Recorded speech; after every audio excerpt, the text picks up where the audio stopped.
whatever you wind up doing is exactly what you should be doing. And I have not behaved one single day of my life. Not one day of my life have I behaved, and I am fine. I need your help. I can't tell you what it is. You can never ask me about it later, and we're gonna hurt some people. Whose car are we gonna take?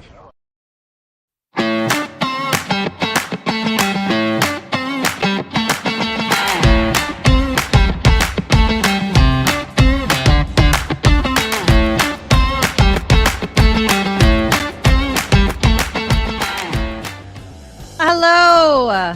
Welcome to the Nikki Medoro Show live on YouTube starting at noon Pacific. I hope everyone had a nice Easter weekend. It was gorgeous in my neck of the woods. I think it was pretty much all over the Bay Area. It was absolutely beautiful. A perfect day for Easter Sunday for those of you that celebrate Easter.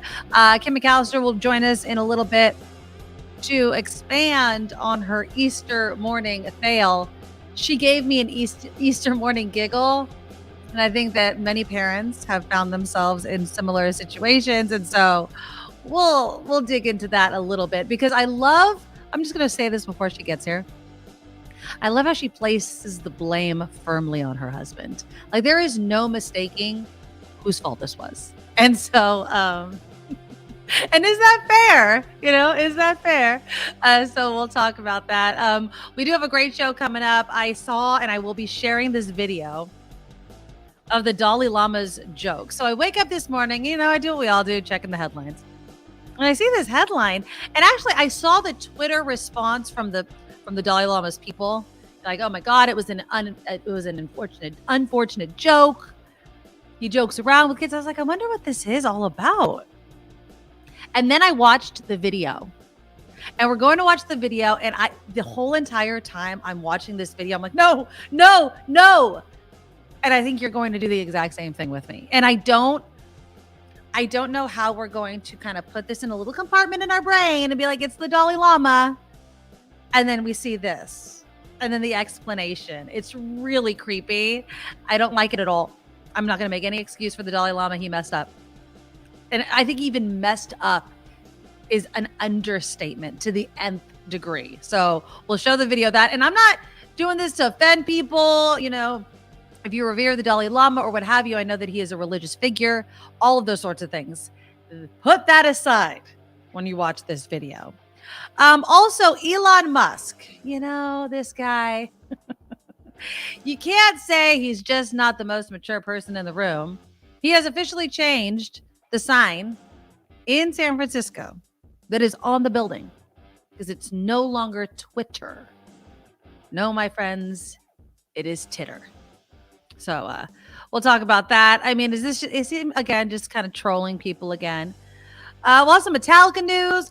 We'll also update the headline from last week of this musician who is going back the old school way of letting her fans buy tickets to her show. And somebody actually did it the old school way. And we'll talk about that. And you tell me, do you want to go back that way? Would you prefer it that way than the ease, I'm going to put ease in quotes, of buying tickets on something like Ticketmaster? We will, of course, update the situation not only in Nashville with those lawmakers who were expelled, but also tragically another mass shooting in Louisville. It was at a bank. This does appear to be targeted. From what I understand, the gunman was a former employee of this bank, but still another shooting in Louisville. Governor Newsom is responding to the decision by a Texas judge to try to stop people from using the abortion pill. In California, of course, leading the way on this, which I fully support. And then there's some people saying, you know what, just ignore this judge's ruling. He has no say in something that's been approved for use by the FDA for more than 2 decades. If only, my friends, it were that simple. And then finally, we'll get into how people spend some money, and can AI help you out and help your odds in winning the lottery. So that's all coming up on the Nikki Medoro Show. But before we get into all of that, let's get some business taken care of. Please click the thumbs up button right at the bottom of your screen. Just click it once, helps the show. And of course, who wants to start us out on the super chat? So the super chat, for those of you that are new to the show and new to watching shows regularly on YouTube, like this one is, it's the $sign that is right below the live chat box. And when you find that $sign, you click it, and then you can donate money to the show as it happens. And if you leave a comment, we'll read it. What I'm going to get better at, because normally we save all of the super comments and the super chats for like one time, maybe after Kim's news or something, to give big thank yous. But I'm finding if you guys are paying to have your comment read, I should read it during the actual conversation. So again, if you want to leave a super comment, I'm going to try to find those and see those more quickly. So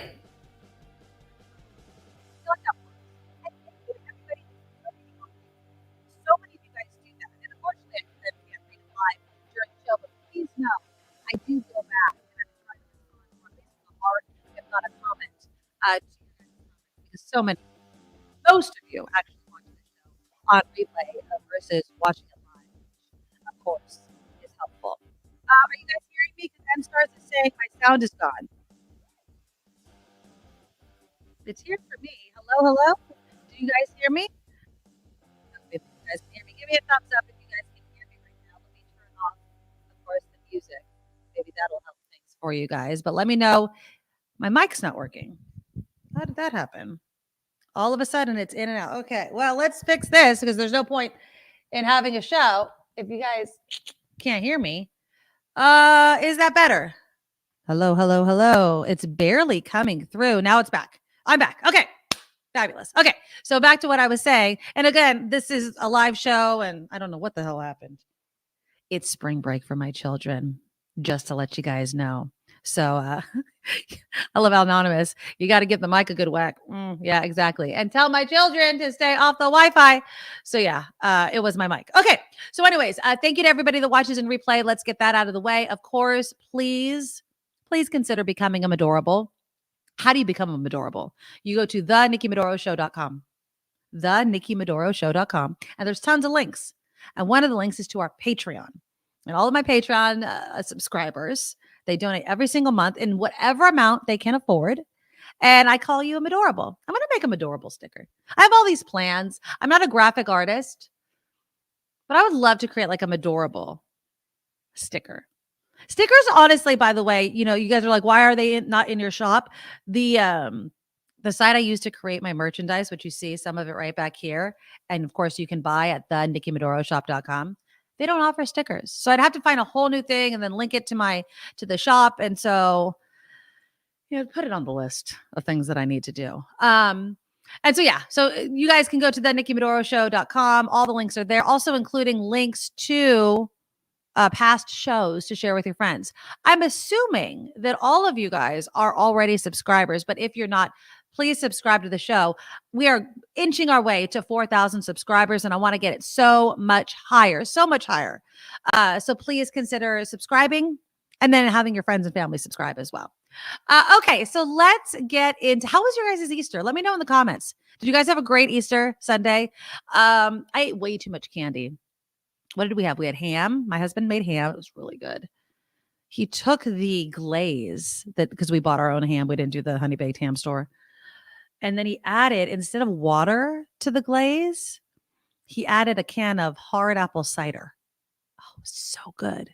The ham was really well done. Props, honey.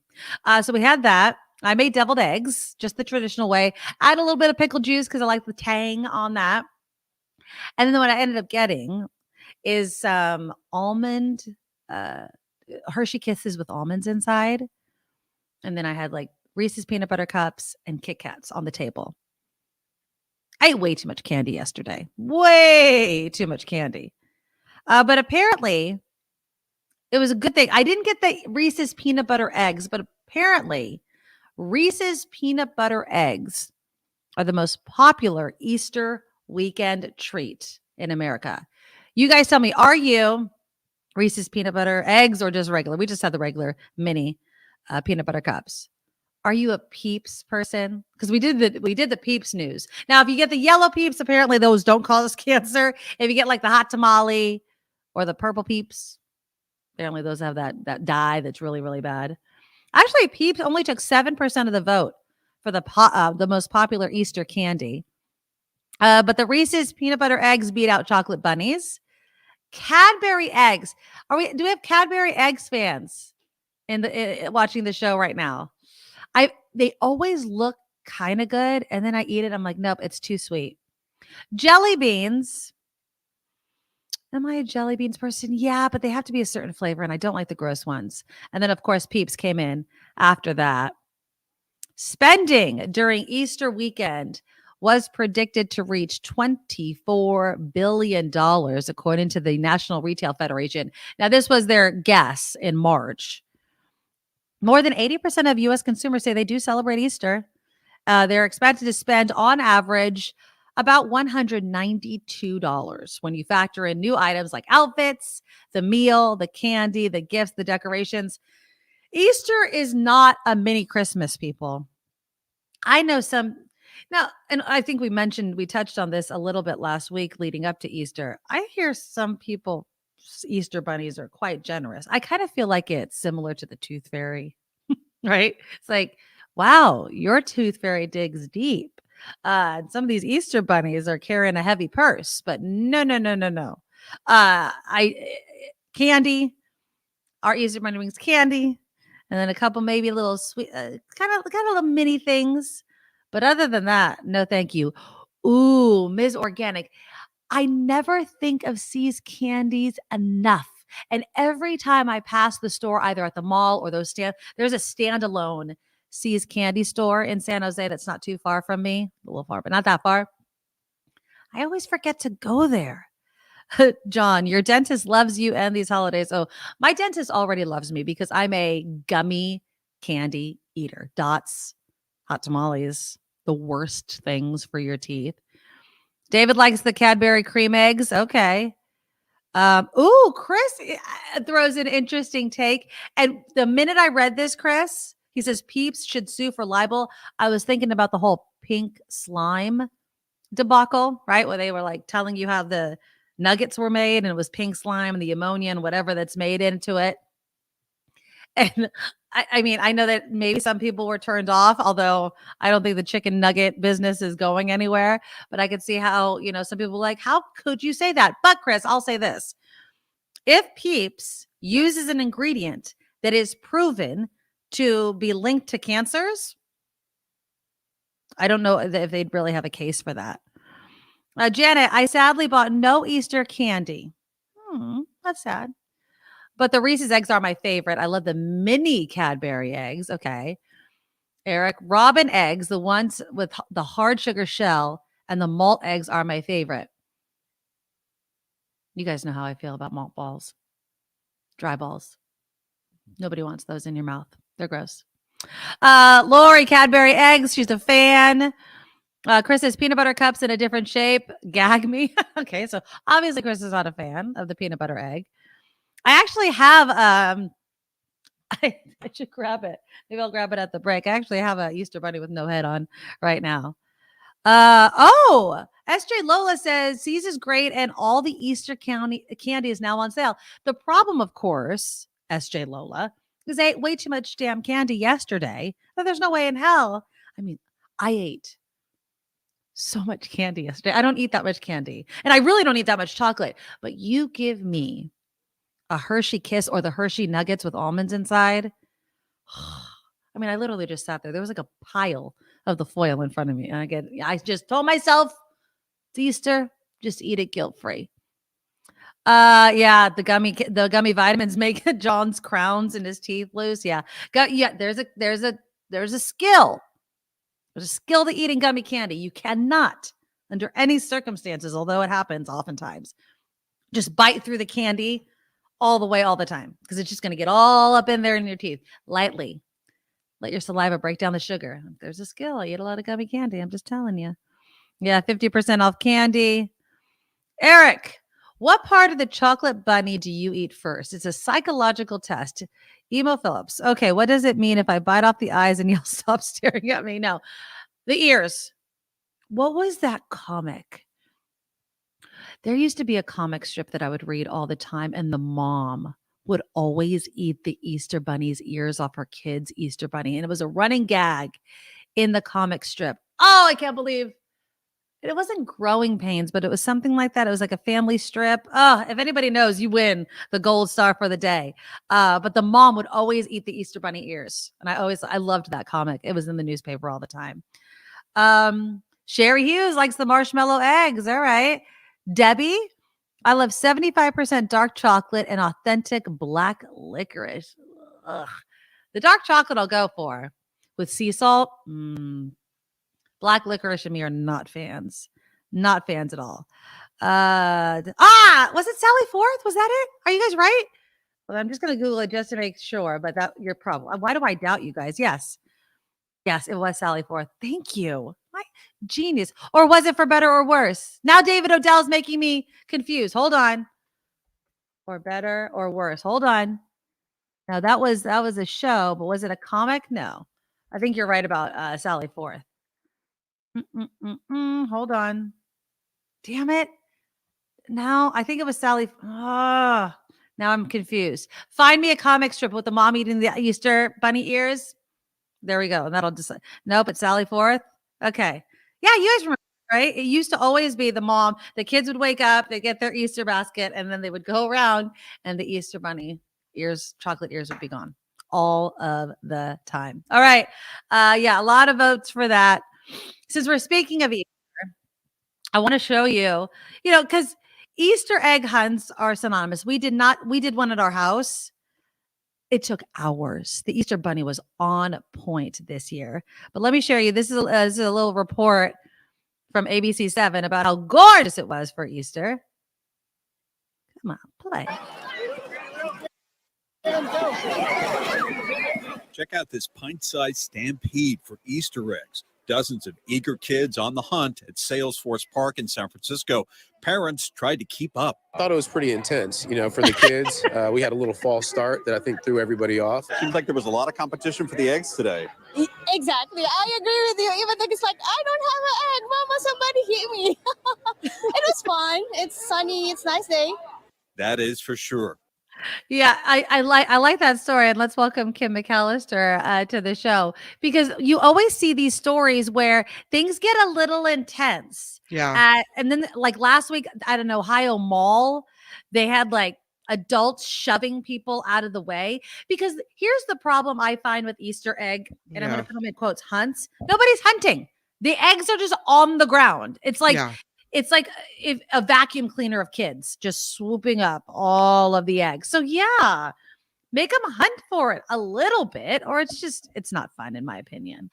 So at my house, there's eggs with candy in them.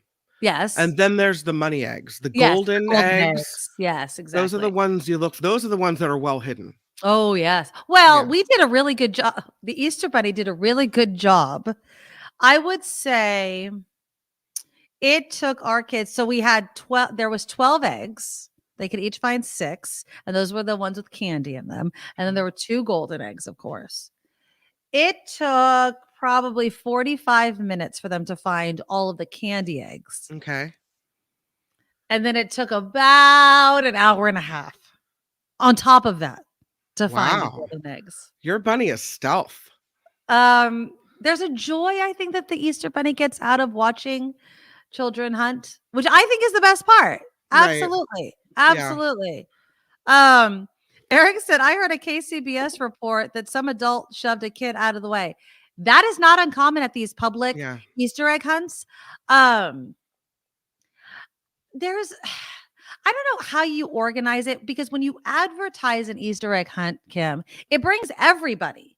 It might be better to, I don't know, not necessarily sell tickets, but give tickets. So you have to have like a code so that you can come in, so they can limit the capacity of these things. Right. Because that's what's going to happen. The kids in the front are going to get a ton of eggs, and go ahead, convince a kid to give up an egg. Well, usually it's like an age range, from ages 2 to 4, from 10 to 11, ages 4 to 7, from what. But the grown-ups always get in there with their kids, and they're like, and then they're the problems. That's what happened in Ohio. Apparently, they said no adults should be picking up eggs. And of course, adults did. And it's just like, geez, it's just a jelly bean. It's not like it's even like anything, not that the kids aren't going to get more of at home. Oh, we went to one of those in Sacramento. News last night featured a helicopter dropping 4,000 eggs down a field for the Easter egg quote unquote hunt. Yeah, it was literally raining eggs. I get the fun of it all, but it's taking it a bit far, in my opinion. And again, don't look to adults for best behavior sometimes, because oftentimes it doesn't happen.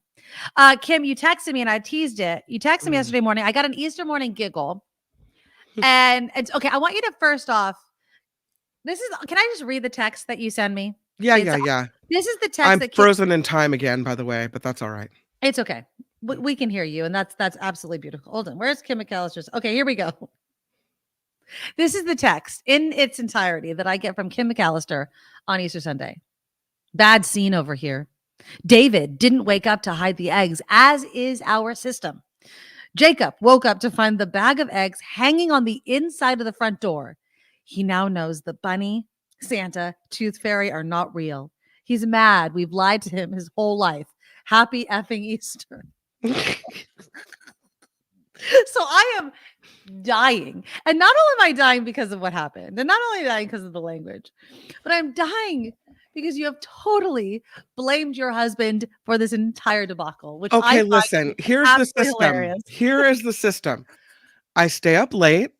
I prepare all, and by the way, if you have little kids in the vicinity, yeah, exactly. Spoiler alert.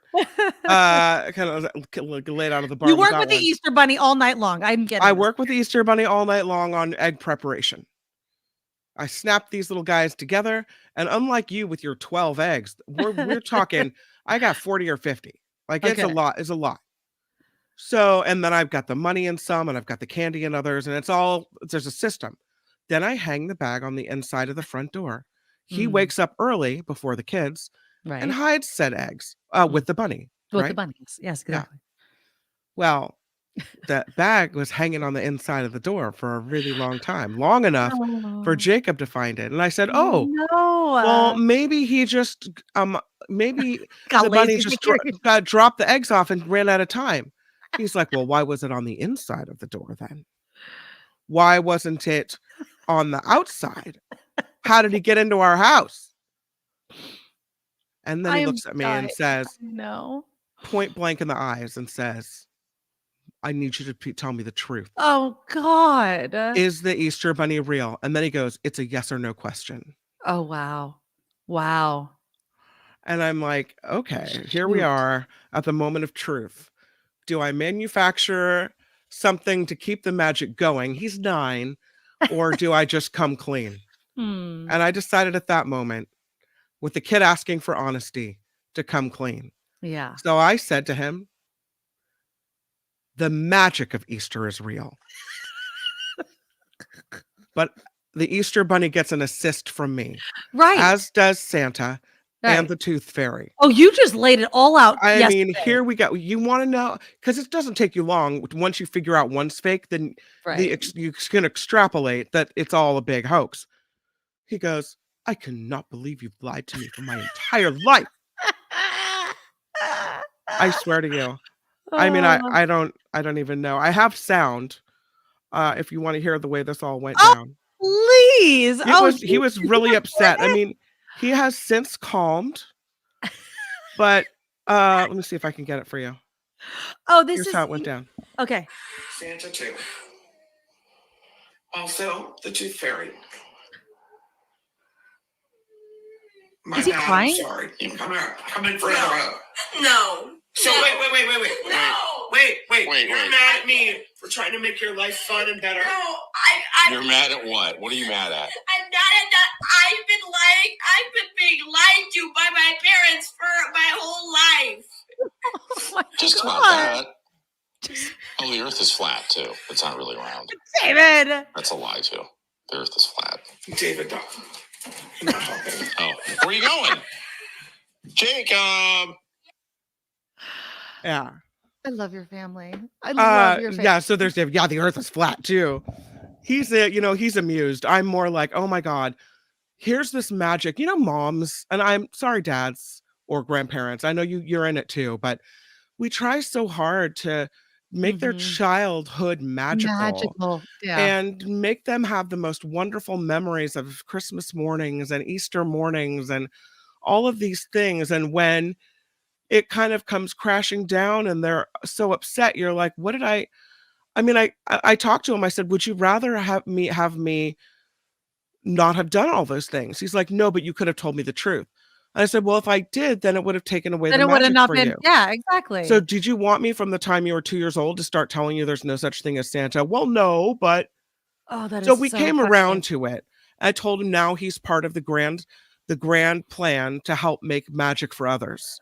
You know, Oh, okay. you do what you can do to salvage the situation. But he was not having it. He was not No. happy. Yeah. I do love the wherewithal, Kim McAllister, of grabbing your phone and recording this to save it. That for was posterity. David. That was David who was taping it. And he was like, the earth is flat. Really? Really? I love him. I do get it. You know what's interesting is I don't think that I've actually had any sort of conversation about, the assists of the magic that's created in my household.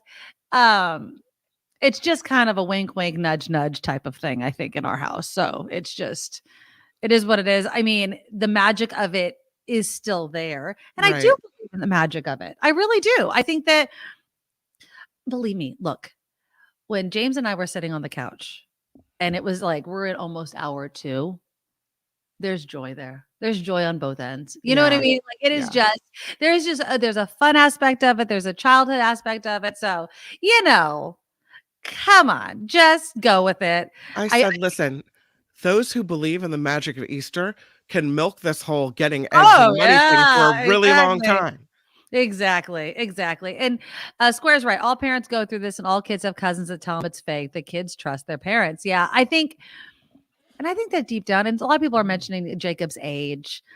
I think there's probably a deep down, but a disappointment. Like you couldn't keep it together enough to keep the magic hidden, or like that part hidden.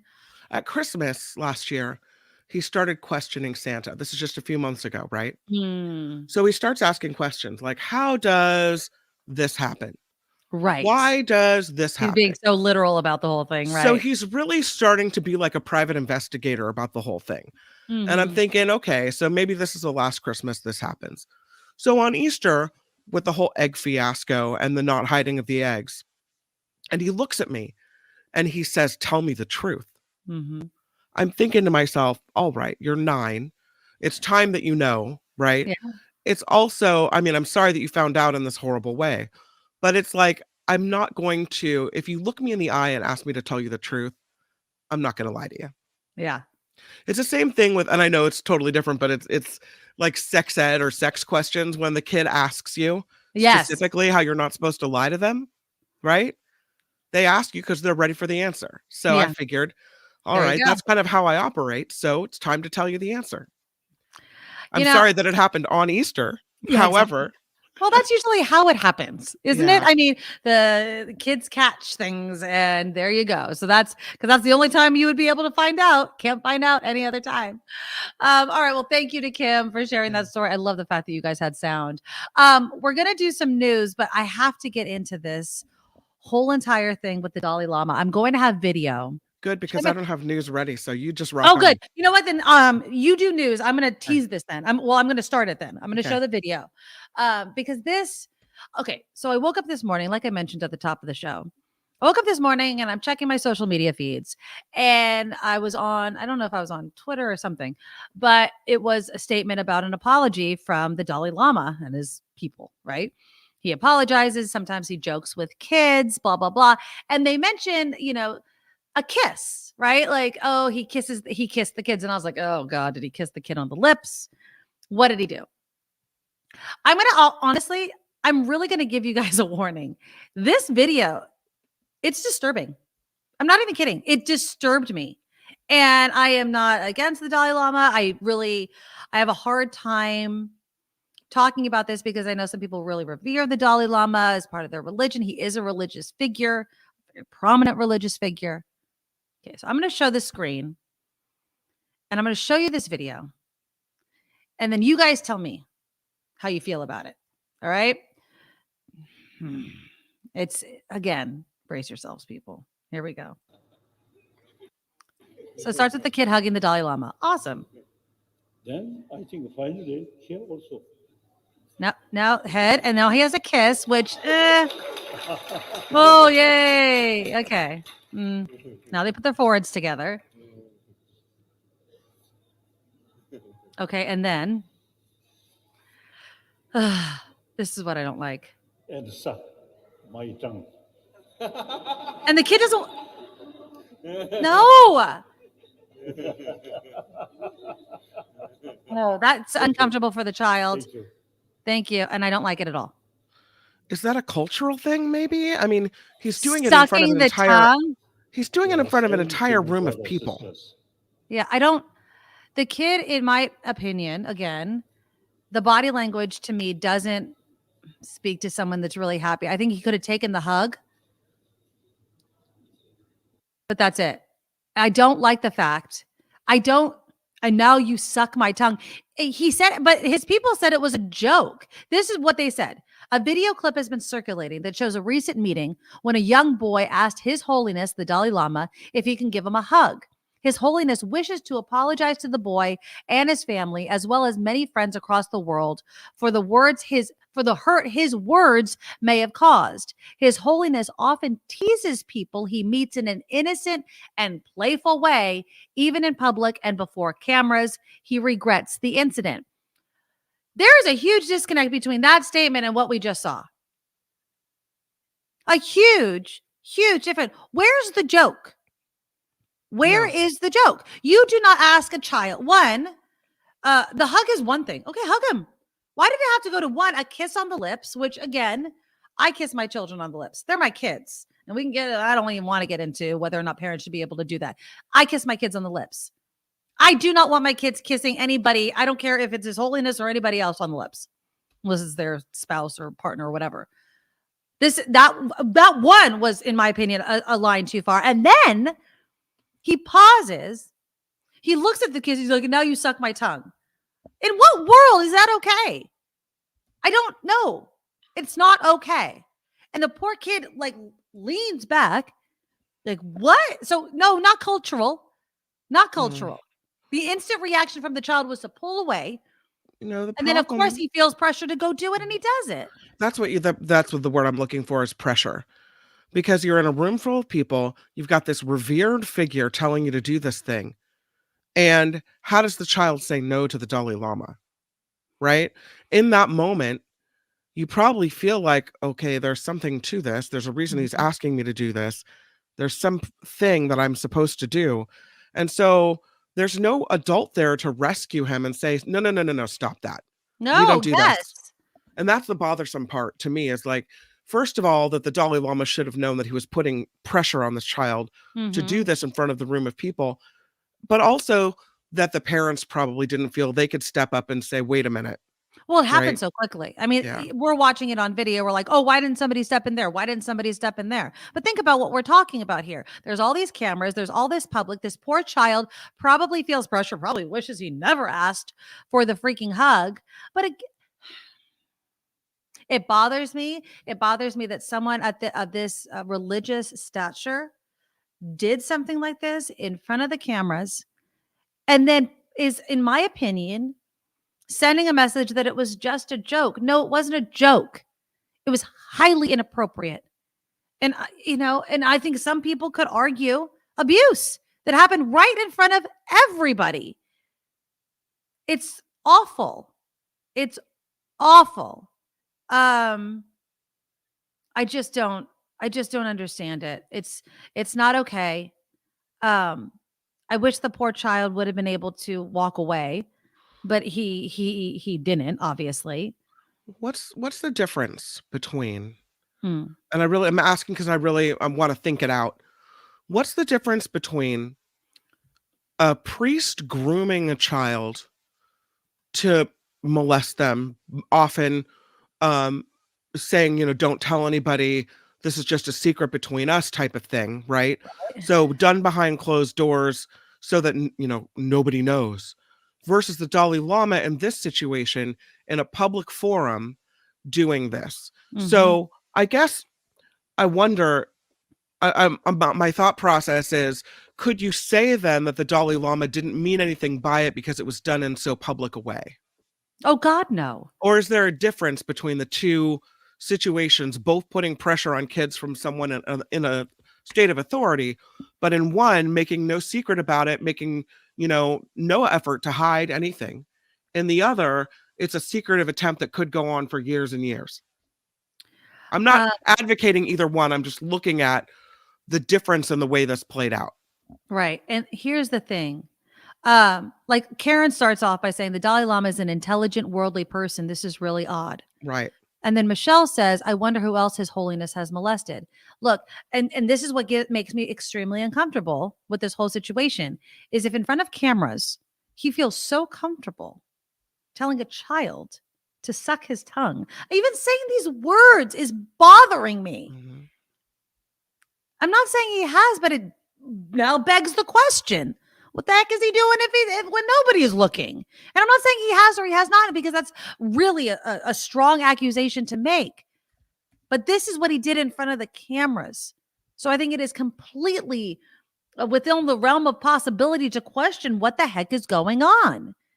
And I think that this is where the problem within our society lies, is that we put so many people up on a pedestal, whether they're religious, political, fill in the blank figures, that we defend them and their behaviors no matter what. This is indefensible.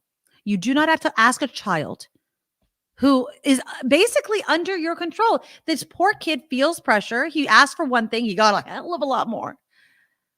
And now we're going to protect him by calling it a joke? No, he needs to be called out for what it is. It is inappropriate for an adult man to ask a child to suck his tongue. I don't care who the man is.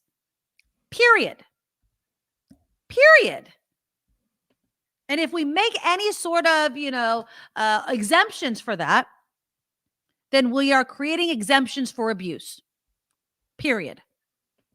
Makes me highly uncomfortable. And I don't understand. And again, the Dalai Lama, His Holiness, he is a man. And he is an adult. And he needs to be, more responsible than that. I'm not saying the guy needs to be thrown in prison. Although, shoot, if it was my kid, I'd be pissed off. Makes you also wonder if the parents are pissed off. I have no idea. I don't know. It really freaking bothers me. And it's not a joke and it's not okay. It's just not. All right. You guys let me know in the comments. I don't know. I mean, how do you explain something like this? Should there be repercussions for the Dalai Lama? It's crazy. Also, when we come back, Elon Musk, I like to say, is flexing his maturity because Twitter is no longer Twitter. I know it's not Doge because it has the Shiba Inu, Doge symbol on Twitter. No, they've actually changed the sign apparently in San Francisco to Titter, Titter, Titter. So we'll get into that. I have no idea what's up, in Elon Musk's mind, but that's been happening. Also, just along the lines of Elon Musk, Tesla is actually being sued.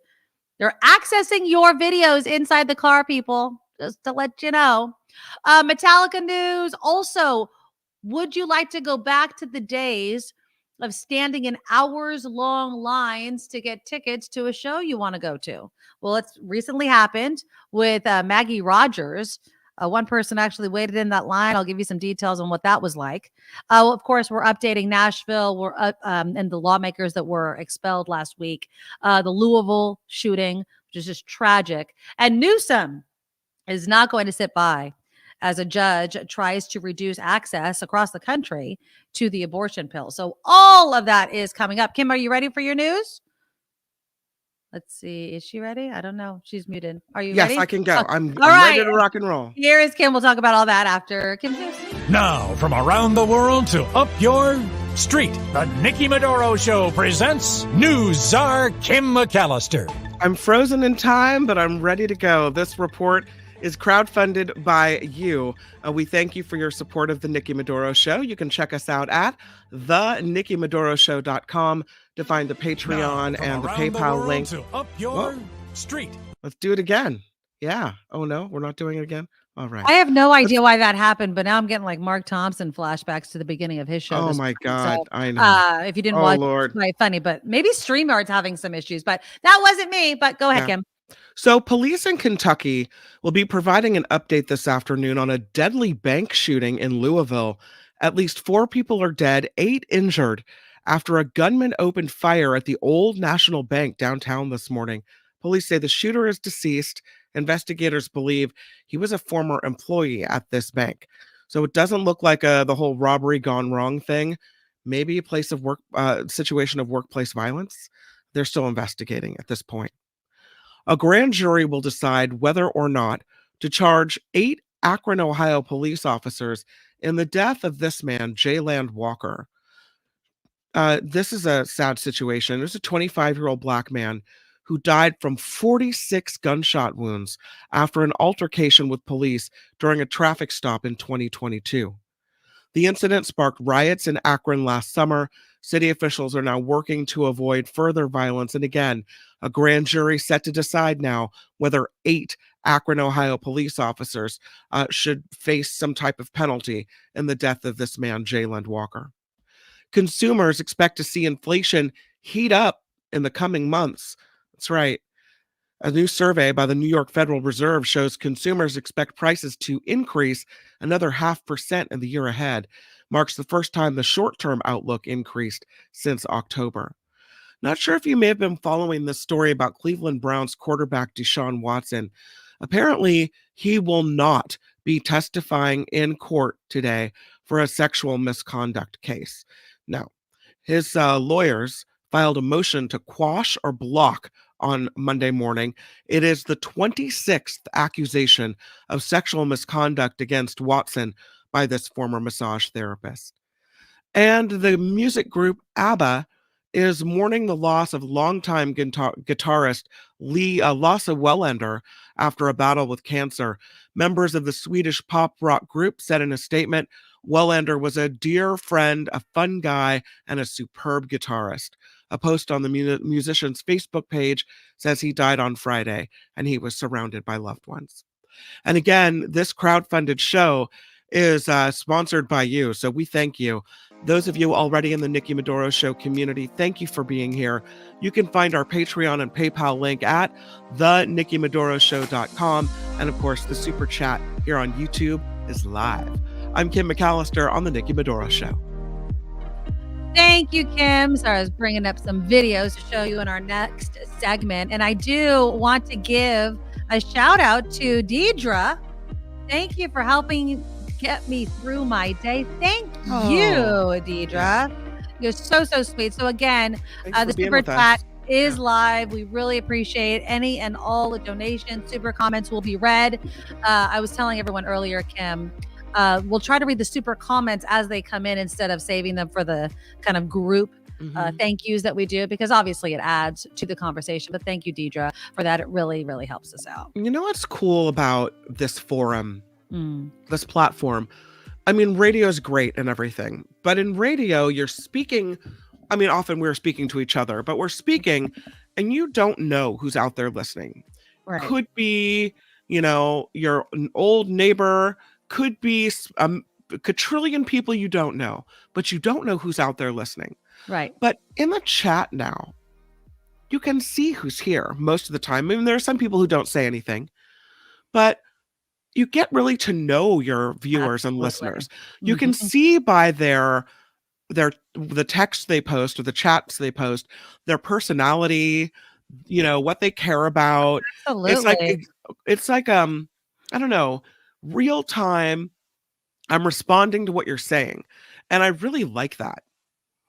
Ooh, I like that too. I really, really do. And I think that, especially because as I always say, most people watch the show in replay because I get it. It's lunchtime. People are at work or whatever. Right. But the group that comes every single day, I feel like you guys know each other, like not like necessarily in personal life, but you do know each other and you guys kind of go back and forth and you care about each other.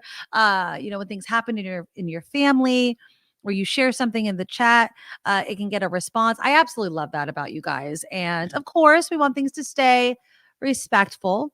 But But again, it's a nice community that we've created here, and we love to keep it going. I do have to get to this comment that Nick posted, though. We were talking before Kim's news about the Dalai Lama's. It's not a joke. I'm not going to say it's a joke. His people might say it's a joke. It's not a joke.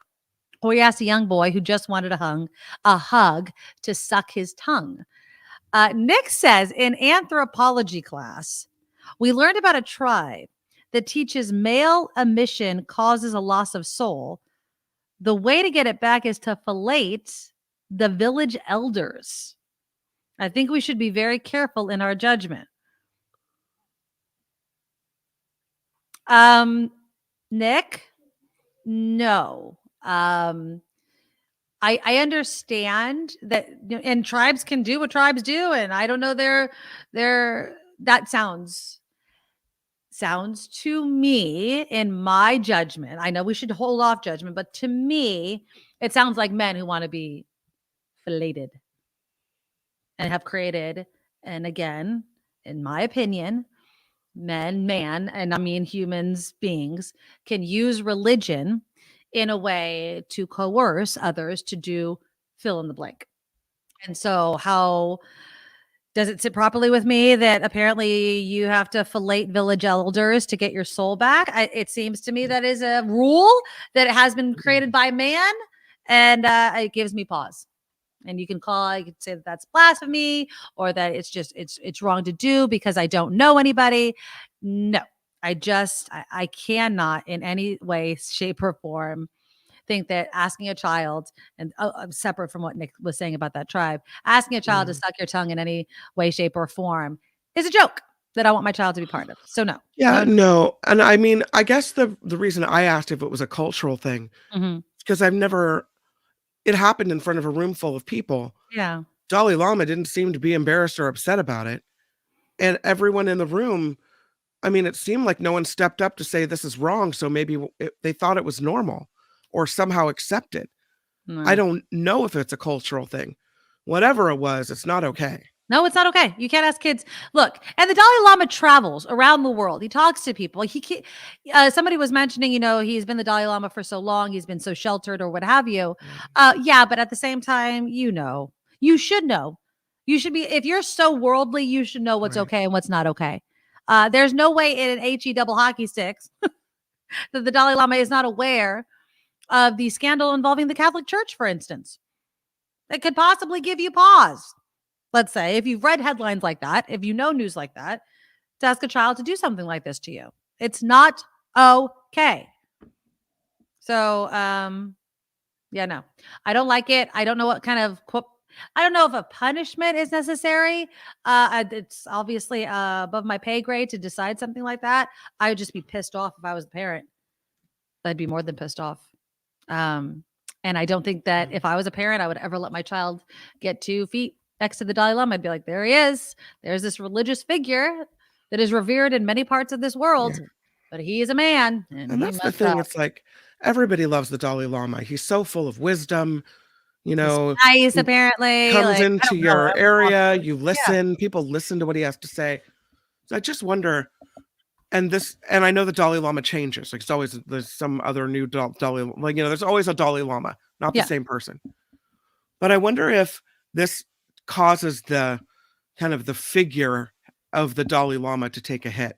Yeah. Do people now take a step back and go, yeah, no, thank you for a visit.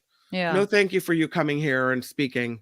I don't know. I mean, I think it's hard for a religious figure like the Dalai Lama or any sort of huge religious figure to lose it instantly. Maybe in some circles, though. This circle, my house, I'm like, oh man, stay away from his tongue. And I don't feel like that's blasphemy to say something like that. But it's funny because I was just watching a video last night of the Dalai Lama. Someone had posted a video of a woman asking, how do you get rid of negative feelings? And the Dalai Lama responded by saying that negative feelings are often starting because you don't feel good about yourself. Right. Yeah. Right. So if I'm jealous of you, I have to start internally by saying, of course. Yeah. Why am I feeling this way? Why am I feeling negative? There's something I don't like about myself in order for me to be jealous of her type of thing. So it was an interesting speech and talk about that. It was like only a couple minutes long. And then today, here he is asking some kid inappropriate questions. So, well, both things can be true. You know what I Yeah. mean? What the Dalai Lama or any person can have all of these great things, these great insights that, be a good leader, a good influence on society. Absolutely. That can totally be true. And he could do something completely inappropriate. Right. Both of those things are true because Right. in my opinion, he did both of those things. He has a lot of wisdom and insight that he can give you, right? He can give you things to think about. And that's what a great religious leader, I think, should do. Right. Right. Or any sort of person that, a philosopher, a poet, whatever, all those things are like, oh my God, your writing, it reached me, it touched me, it made me think about these things. Absolutely. That can be in this bubble. And over here, you are still a human being, fallible, making mistakes, making huge mistakes. Though it's just because you're one doesn't mean you can't be the other. And the problem is, as a society, sometimes because we love this aspect of a person so much, we ignore the bad. And that can lead to crimes against children, as we have seen in places, let's say, like the Catholic Church. And in many instances, this situation with this kid who made it pretty obvious he was uncomfortable. Yeah. And that wasn't picked up on by His Holiness. So, that's a tough one. And I don't know what the consequence for that is going to be. All right, Elon Musk. I just don't get this guy. I swear. I don't understand Elon Musk. Okay, so Elon Musk has painted over, I have a picture of it. Here we go. Elon Musk has painted over the W on Twitter. And this is what it looks like. It looks like Titter, because without the W right there, that's what it says. Really? So apparently, at first last week, they covered it with like a white tarp. And then the landlord says, no, you have to have the W on there. So Elon Musk says, our landlord at San Francisco's headquarters says we were legally required to keep the sign as Twitter and cannot remove the W. So we painted it the background color. Problem solved. Apparently, it's been this change from Twitter to Titter has been in the works for days. I don't understand what he's trying to do. Now, obviously, since he's taken over the company, he's changed the bird to the Shiba Inu in the corner of Twitter. He's made huge employee cuts and layoffs. I don't see the point of changing Twitter to Titter. Does anybody in the comments understand what in the holy heck this guy is doing? No, what's the point? I don't understand what the point is at all. So again, that was Elon Musk's tweet. Actually, I'm on Twitter. The bird's back. So the bird's back, but now it's Titter. He's a child. So he posted this picture, and then the next comment was, they tried to muffle our Titter with the giggling emoji. Is he just... Yeah, we were just talking about how you could be one of two things. You could be like this revered person, and then also this person that did something highly inappropriate. I think Elon Musk can be so freaking brilliant and just so extremely immature and moronic. I think both of those things can be true. I think Elon Musk can have, great ideas and implement great ideas and really... Oh, Karen says a Titter is short for a half suppressed laugh, which could explain the emoji. But he knows what he's doing. See, this is the thing. See, look, just as people were making excuses, and I'm not saying, Karen, that's what you're doing, but just as people were making excuses for the Dalai Lama and the joke, quote unquote joke of asking a kid to suck his tongue, now all of a sudden Elon Musk can hide behind the true definition of Titter. Oh, it's just a half laugh. When he knows, and I know, and you know, that Titter is tits. Right? I mean, it's... You think so? I don't hear the word titter and think tit. So what would you call... I hear one of two things. Either, oh, you forgot the W, or like Karen was saying, it's a titter. It's a... Ah. Okay, so if you tweet on Twitter, what do you do on Titter? Oh, what is it? I see what What's you're it saying. called? Yeah, What's I it would called? say if it is titter, you would tit. Yes, yeah. Ha ha ha, Elon. So funny. Thank you. So again, you can hide behind the definition of titter. Mm-hmm. Everyone freaking knows, man. You want everyone to say tits all the time. Like, did you read my tits? And then he's going to titter. He's going to laugh because it's funny, right? Yeah. So don't treat us like we're morons. That's all I'm saying. JR, I will repeat my earlier comment. Musk was responsible for Tesla models spelling out the word sexy. Absolutely. So this is so on brand for him. I don't mind sexy. In all honesty, if you're a car company, that's one of the descriptions you want for your car most of the time. I want it to be sexy. Okay. That makes sense to me. I actually thought it was kind of genius. Titter. Come on. Come on. It's teats. Oh, hold on. Sorry, I clicked it. The word for tweets under Titter is teats. Let me I'm not gonna read it out loud. Yeah, still, it's the same thing. See how we went there? We go there, and he knows what he's doing. He's a child, and it's fine. It's not going to end the world, right? I'm not upset at it, but this whole idea of but it's just a half suppressed laugh. Stop it. It's like talking to a child, right? It's like, we know what you're doing. No, they find the definition of something funny, and then they say it all the time, right? And then they giggle because you know what it is in people's minds. So just stop. Calvin's, let's go kind of scientific with the whole thing. One way to know for sure, Elon has to prove he used Titter in conversation to someone long ago in the past. He might have. I mean, it's just someone like Elon being so brilliant and at the same time so immature. Lori, I wish everyone would just ignore the stupid stuff that Musk does for attention and or get reaction out of people. Remember, Elon Musk is a troll and he enjoys it. Absolutely.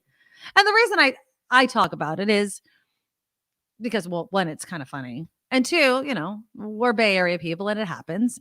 And three, there is a repercussion when you have the leader of a company that has employed a lot of people and has fundamentally changed an area like the Bay Area, like San Francisco. And what the heck's going to happen to that company under the leadership of a guy that has changed the name of said company to something like Titter? So I think there is a news aspect of the whole entire thing, but I get what you're saying. I totally get it. All right, moving on. Oh, by the way, I wanted to add this again. I wasn't going to go too deep into it, but if you have a Tesla, there's a lawsuit going on where apparently people that work for Tesla have been taking and using and watching and sharing some of user cars' videos for their own entertainment. According to a complaint, the shared recordings include a naked man approaching a Tesla vehicle, car crashes, road rage incidents, other embarrassing and private images, people boning in their cars, obviously. Employees also shared more mundane content like images of family pets, which they then turned into memes or posted in group chats. The suit also alleges cars cameras captured sensitive scenes in private spaces where the cars were sometimes parked, including garages and homes. Now, according to the lawsuit, it was shared with employees. But apparently, according to the company's privacy policy, information collected from cars is not linked to specific accounts, and that in order for camera recordings for fleet learning to be shared with Tesla, the customer's consent for data sharing is required. I guess these people are saying, I never allowed you to do that, but I'm just wondering if it's in the fine print of, do you want to use autopilot? Do you want to use your backup camera? Hit okay for, the user agreement. They do that all the time. You know what I'm saying? Hit okay, and then all of a sudden you're signing up for everything. Exactly. So apparently the company's autopilot technology is powered by a system of cameras and sensitive radars that collect visual data on the car's surroundings. So obviously, if you're walking up to your car naked, they're going to see it. Workers must train the AI that guides the cars, so they have to look at some of the video. But again, the lawsuit alleges they're taking the video, they're turning it into memes, they're laughing about it. So if you have a Tesla, whether it's the S, E, X, or Y, or any of the other ones, just keep that in mind. I do want to get into Nashville, but we're going to do Kim's news in a moment.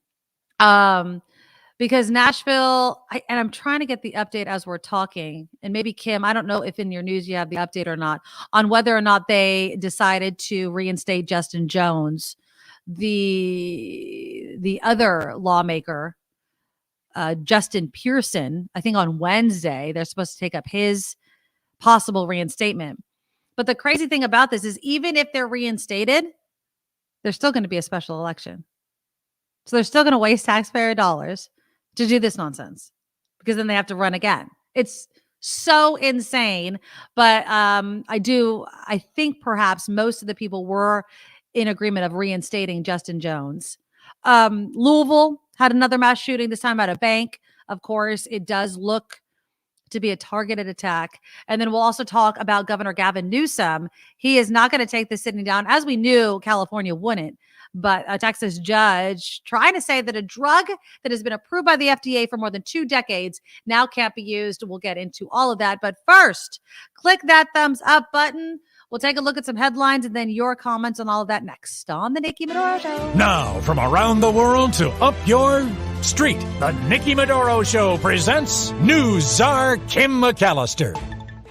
And this report could be sponsored by you. That is right. We are looking for sponsors on the Nikki Medoro Show. Email us at thenikkimedoroshow@gmail.com to find out more about sponsorship opportunities. Some more information coming out about this bank shooting. Police now say the 23-year-old suspect behind today's bank shooting was a former employee. 4 people are dead, 9 are injured after a shooting at the Old National Bank in downtown Louisville. Police say officers exchanged fire with that shooter, who is dead as well. One officer remains in critical condition after being shot in the head. President Biden is urging Congress to take action on gun violence, something that's long overdue. This comes after the deadly bank shooting in Kentucky. President Biden tweeted that the nation is once again in mourning after another senseless act of gun violence. The president has been urging lawmakers to pass an assault weapons ban in response to the growing number of mass shootings. Meanwhile, former President Trump is trying to block his former vice president from testifying in the special counsel's January 6th investigation. Why doesn't he want him to testify, you wonder? Trump's legal team today appealed a judge's decision ordering Mike Pence to testify in the investigation of Trump's efforts to overturn the 2020 election, citing executive privilege. Last week, Pence said he would comply with the special counsel Jack Smith's subpoena. Minnesota Timberwolves star now being suspended for the team's play-in game after punching a teammate. This is Rudy Gobert. Apparently, Gobert threw a punch at Kyle Anderson after the two got into an argument during a timeout in yesterday's game. The star center will serve his 1-game suspension when the Timberwolves take on the Los Angeles Lakers tomorrow. Only 1 game for throwing a punch? Okay. Did you think that Flavor Flav's big giant clock would be somehow valuable? Oh, hell yeah. Somebody would want Flavor it. Flav. Yeah. Flavor Flav. Well, hip hop icon Flavor Flav is donating his famous clock chain to Harvard University. Oh, really? The Long Island native donated his bejeweled timepiece to the school last week when he was visiting the campus. The 64-year-old Public Enemy co-founder taught a class there too on the beginnings of hip hop, and he talked about his addiction struggles. Yeah, hype man. He had his own reality TV show where he tried to find love. Remember was it The Flavor of Love? I think that's what it was called. Oh, that's right. Oh, it was insane. Yeah, he's funny. It was a pretty funny show. I want to know what they're going to do with it. Like, if you're Harvard University, where do you put the giant bejeweled Flavor Flav thing? Right over the front door. I don't know. I mean, like, if you're going to be talking about, music or something like that, I think that it's an awesome thing to display. I think a lot of people want to go see it. Yeah. A couple Bay Area related stories. I don't know. This is a sad one, Nikki, but Santa Cruz police are crediting teamwork in possibly solving the freeway killing of a 5-year-old girl in Fremont. An officer spotted a suspect car Saturday night near Ocean and Water Streets, just hours after someone opened fire on Interstate 880, striking this child as her family was headed to dinner. A 5-year-old girl. I know, man. The driver reportedly refused to stop, That led to a chase down Highway 17 where a gun was tossed out of a car window. CHP and Scotts Valley police joined in to help this chase. Finally ended with 3 suspects being arrested, and they think it's connected to that freeway shooting. That's so freaking sad. I swear. Here's another sad one. 2 Prunedale girls are grieving the loss of their 7-year-old sister just months after they lost their mom. Oh. So this is my question. When I saw this original story, I thought, where's the mom? Well, the mom's not around. Monterey County Sheriff's Office says Eliana Gonzalez was hit and killed by a car Friday night as she tried to cross Highway 101, 7 years old, tried to cross the freeway. Her dad reportedly watched her fall asleep and then nodded off too. And that's when she got out of the house. He's been taking care of his 3 girls since their mother died from a combination of hepatitis C and lupus. It's a horrible situation. I mean, you hate hearing stories like that. It's just like one tragedy and then just another one right after it. That's awful. That is awful. Yeah, I'm sorry to have to be the bearer of that news. So let's try to find something. I'm going to try to find something a little uplifting now. You ready for this? Kim. Thanks. Like let's end it on an up note, please. Leave you on a down note. So I will tell you this. That there's an iconic breakfast mascot having a massive birthday party this week in Palm Springs. Okay. I mean, huge. Who do you think it is? A breakfast icon? Is Yeah. it Tony the Tiger? A mask. Okay, that was a good guess. Okay. No. You got one more. Okay, hold on. A breakfast mascot Uh-huh. that most people obviously would know. Everybody knows, yeah. And it's not Tony the Tiger. No. Is it the toucan? That was a really good as well. But no, Nikki, this would be. I was trying to bring up a picture really quickly. Maybe you can, but no, this would be Captain Crunch. Captain Crunch. The cereal that tears your mouth apart, but it's okay because it's so good. There you go. Captain Crunch is celebrating his 60th birthday. Okay. With a pool party at the Margaritaville Resort on Saturday. The party will feature Captain Crunch inspired brunch items, a DJ, and live music. And interestingly, everyone to attend has to be 21 or older. Ooh. The free event is being held on the first weekend of the Coachella Valley Music and Arts Festival in Indio. Captain Crunch was first introduced by the Quaker Oats Company in 1963. Captain Crunch. I love Captain Crunch. I also don't really care about my mouth too much, so I will just chomp into that stuff like there's no tomorrow, but it will tear up the roof of your mouth. The problem is the reason why I eat it so quickly. There is a very short window between Captain Crunch being delicious and it being just mush. So I'll take a little bit of pain for the deliciousness because once it goes soft, you don't. Oh my! I'm sorry. What, Nikki? I even knocked my Matthew McConaughey over with that comment. No, I won't repeat it. It's fine. There it is. There it is. So I'm really surprised that you've really thought this much about Captain Crunch. I think a lot about a lot of things that absolutely mean nothing. But Captain Crunch, it's known for being a mouth destroyer. It has that reputation. There's so many good drops that just happened. I just want you to know that, once Captain Crunch goes soft, it's just no good. It's not worthy having in your mouth anymore, Kim. That's just the way it is. Of course, this show is crowdfunded. Thank you for being with us and sticking with us through it all, people. You can support the show financially by heading to our website.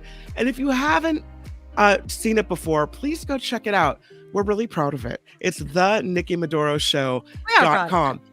You'll find more than our Patreon and PayPal link there. You'll find links to the show, to the podcast, to the shop.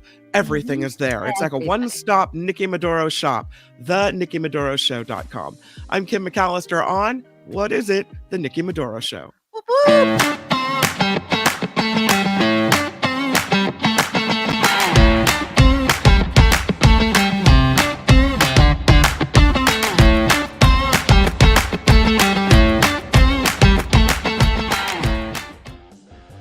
All right. We're back. back. I know we are immature on this show. I don't need anybody to remind me of that, but I do. Don't even feel bad about it.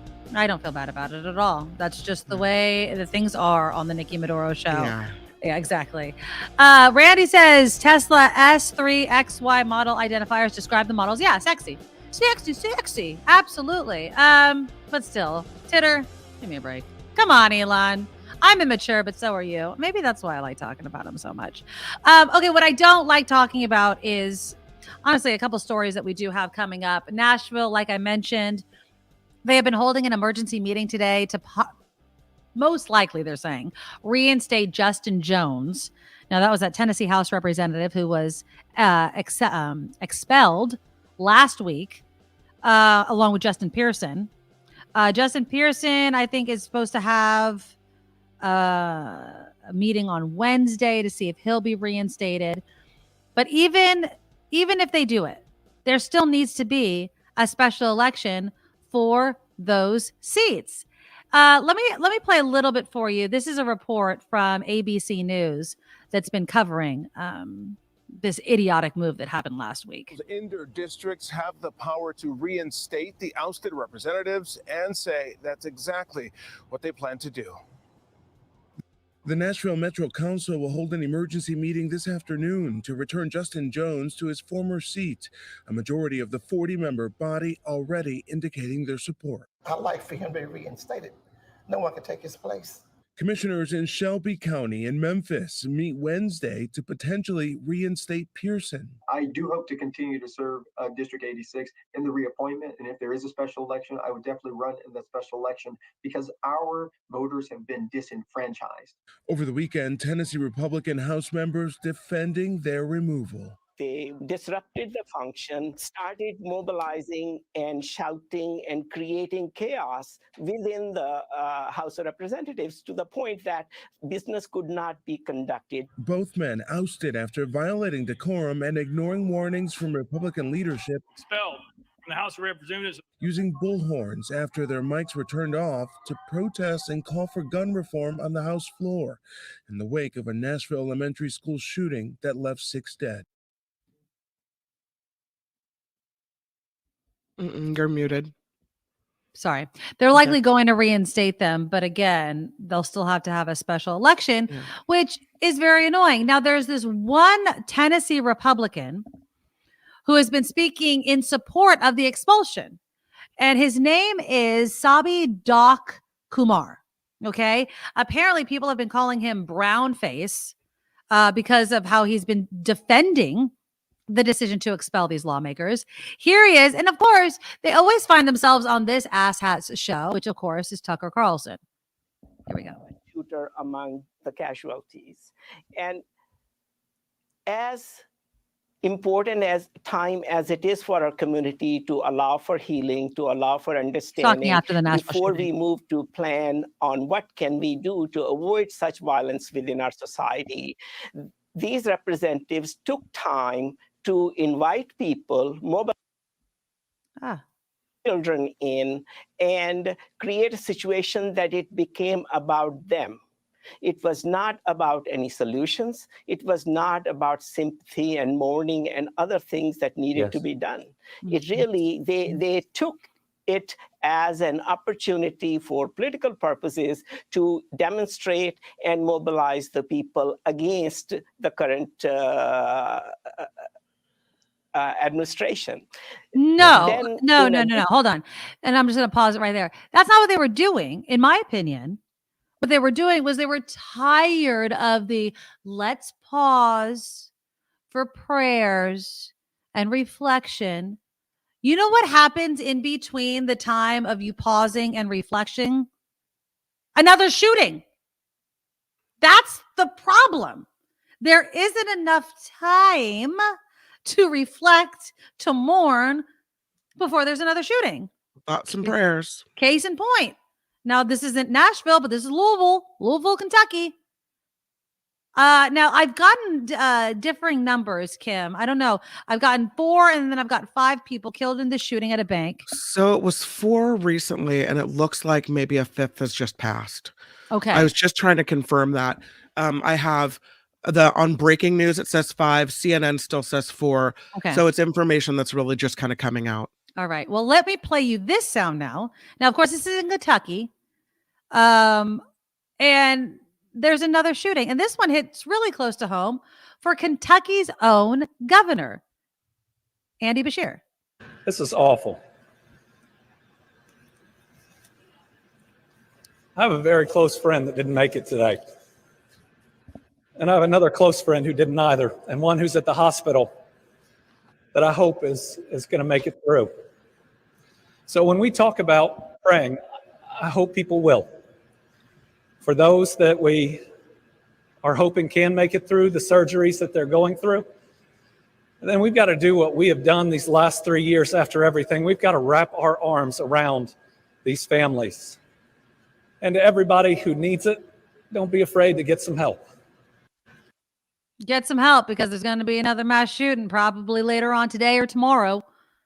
Now, of course, Andy Beshear is a Democrat, and so people are like, oh, he's a Democrat. But Kentucky is a red state. And Tennessee is a red state. And it's happening there. But I wanted to show you this picture. And you know how they always say, tweets don't age well.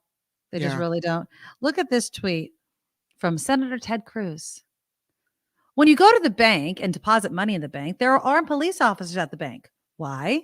Because we want to protect the money we save. Why on earth do we protect a stupid deposit more than our children? We have an opportunity right now to double the police officers on campus and keep kids safe. Didn't keep that bank safe, did it? Didn't keep the people that died inside that Louisville bank safe.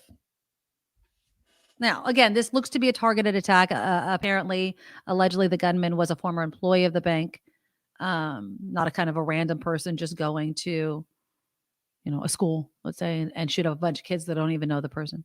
Not saying that it's right. I'm just saying that we may have a motive there, which helps in a weird way, right? When we can say, okay, this happened, so that's why that happened. Right.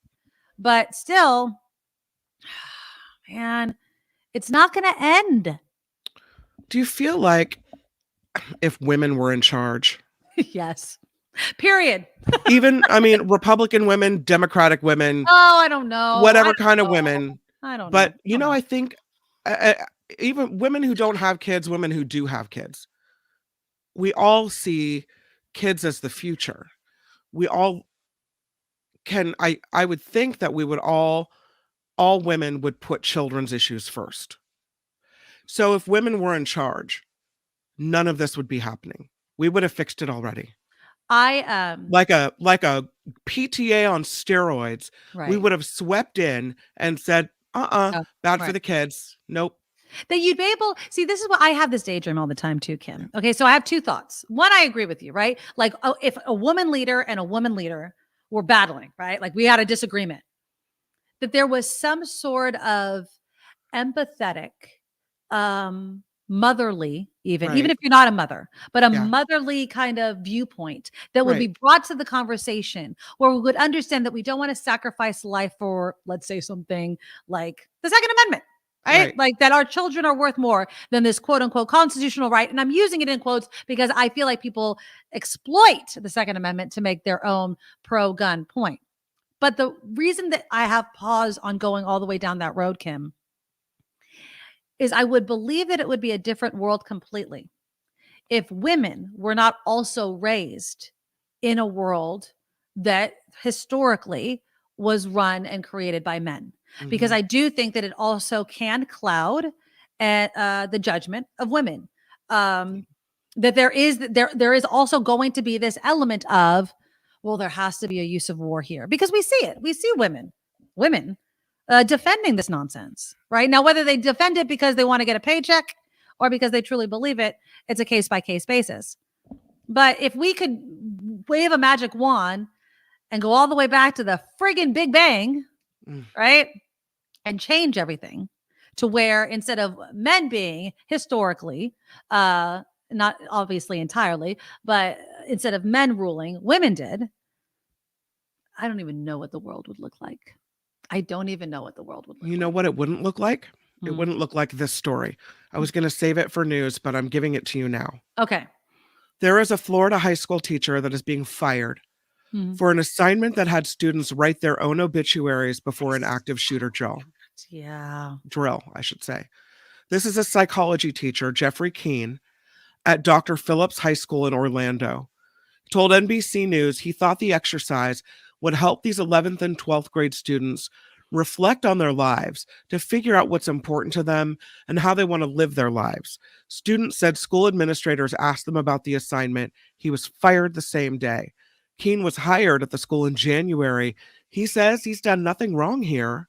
In his opinion, he emphasized the importance of speaking with students very truthfully about why they're doing these drills, about their lives, about taking, living every moment, basically. So I read that story over the weekend. And on one hand, I completely agree. Like this whole reflecting, I think the thing that made me pause was the whole aspect of the shooter drill or the shooting. Like imagine you died in a mass shooting. I feel like the same could have been done without being so specific about it. But I understand that in this, they have already. Yeah. Kids have already imagined this without a teacher saying, imagine if. Yeah. What would you do? What would your response be if your kid came home and said that they did this assignment? So part of me thinks it makes the drill scarier. Okay. Right.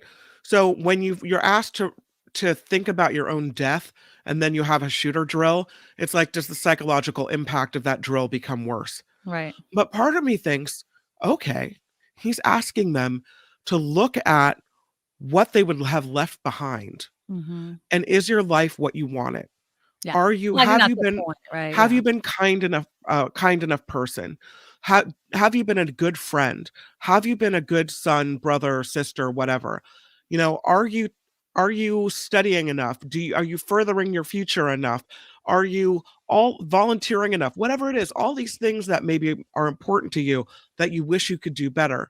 So I like the exercise insofar as maybe it makes kids think, reset their goals, right? Readjust what they want and actually think about what you want. They call it, what is it? Doing something with intent. So many of us kind of float through our lives and things happen and we go on and, we're good people, but we don't do it with intention. So when you are faced with having to write your own obituary, see where you are in your life, see what you've done and what you want to do, then maybe you move forward with more intention. And for that reason, I say bravo. Yeah. I also think, giving students, especially in high school, a time to reflect on what they haven't been able to do. It could also put into perspective, was X, Y, and Z that made me upset, angry, or what have you, worth it? Worth giving up all of these other things that I could be doing? Maybe if someone is having a mental breakdown, having that sort of reflection of what else could you be doing with your life and not try to end it all. Because honestly, most of the time, these mass shooters, whether they're adults or children, know that they're most likely going to die after committing this crime, right? And so, I think reflection is good. I think we all can do that. I just, when you were talking, I had to bring up this story because I read it and I wasn't going to do it, but there was this 10-year-old girl, and she lives in Ohio, and she was just diagnosed with a terminal illness. She has a rare brain tumor. And so the community is, of course, rallying around her, and she has created a bucket list. I'm going to show you the picture of it that I pulled. This is her bucket list. What I love is so many things on her bucket list are animal related. She wants a dog sled. She wants to bathe an elephant. She wants to feed a koala bear. She wants to hold a sloth. She wants to hold a monkey. She wants to go horseback riding on the beach. She wants to release a baby turtle on the beach. Oh my God, me too. Then she has a bunch. She wants to swim with the dolphins and the stingrays. She wants to go to Grand Canyon. She wants to go to the aquarium, the zoo. Apparently a big animal lover. She wants to write a book. She wants to make stained glass. She wants to go whitewater rafting, scuba diving, swim with the sea turtles. This is a bucket list of things that she wants to do. Oh, no. I bring this up because how many of us just kind of walk through life day in, and I do it sometimes too. Like I'll sit there and be like, it's just easier to sit on my butt, right? Just play on my phone, even work. right? Even just working, like, oh, you know what? I could take the dog for a walk, or I could do something that's more fun, or something I've been wanting to do, but I got to do this. I gotta prep for the show. I gotta make dinner. There are things you have to do because you have to eat, you have to take care of your kids, but at the expense of what? At the expense of doing what? Now, that's a double-edged sword, thinking that way, because then all of a sudden, you can find yourself, oh, I only have one life, YOLO. And you do all these things and then don't prepare for, well, there's also real life going on. So there's a balance there. And I'm not saying that there's not. I mean, you have to work, you have to get things done. But I just bring this up because that assignment of reflecting on your bucket list, I think that there was a way of doing it that, I don't mean to laugh, that didn't need to cause trauma in addition to the trauma these kids will go through every If day. you hadn't done it the same day as an active shooter drill, it would have been a lot better. Yeah. Yeah. I don't necessarily think that they even needed to do the active shooter part of it, though. I don't think you need to add something. Well, that was a school-wide drill, I think. No. I mean, I don't think that he needed to bring up the active shooter aspect of it. In connection with the obit. In connection with Yeah. the obituary. I think you could just Yeah. ask somebody, like, reflect on your life. What do you want to? I think you could do it without adding the trauma of that could actually happen today or tomorrow or what have you. Right. That's what I mean, And so, life is short.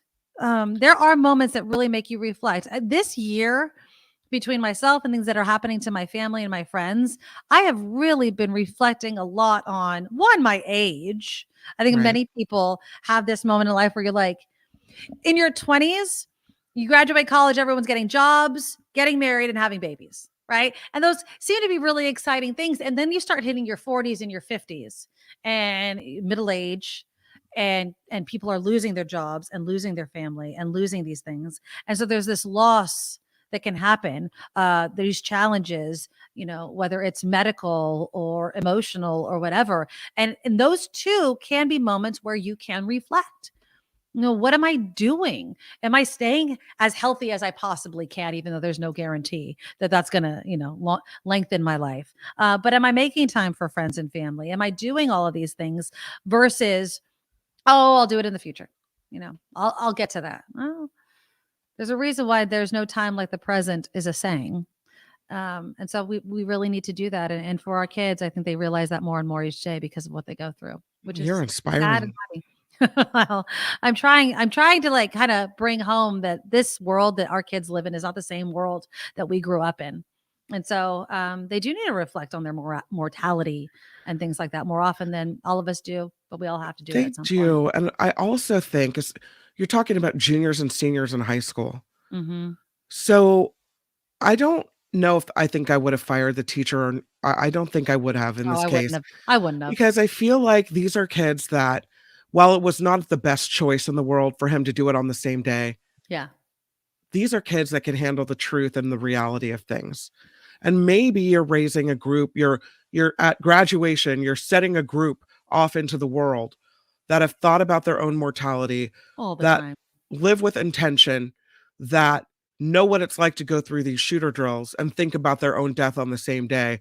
Maybe you're graduating a class of people who are actually going to take action and do something about this. Yeah. And what does honestly cause them more trauma?